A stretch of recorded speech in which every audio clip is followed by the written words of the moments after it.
每一天，牧师家己做伙祈祷。今仔日是5月15，箴言3章32節安尼講：歪曲是非的人，上主厭惡；正直的人，上主甲伊親密。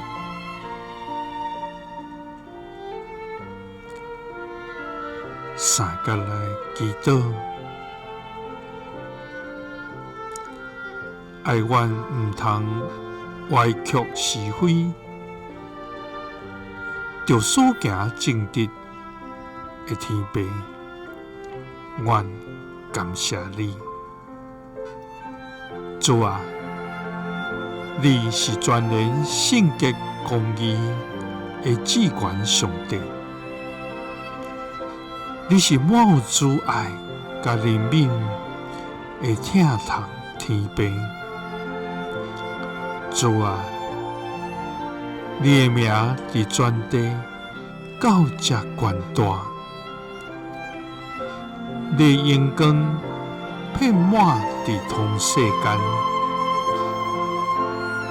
你的智慧遠過諸天。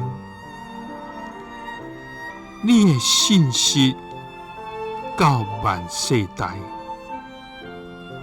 主啊，願感謝你用豐盛的恩典甲慈愛來扶持阮，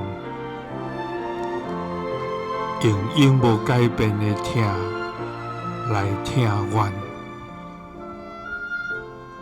主啊，求你幫助阮，佇言行甲心思意念頂面，攏通持守正直。主啊，求你除去佇阮內面的詭詐甲虛假的心，互阮無因為環境來妥協，也無因為利益來偏離真理。主啊，願你賜阮屬天的智慧，無做歪曲是非的人，互你厭惡；着做正直的人，甲你親密。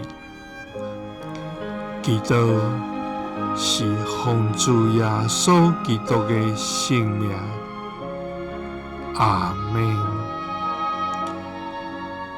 耶穌聽你，賜你平安。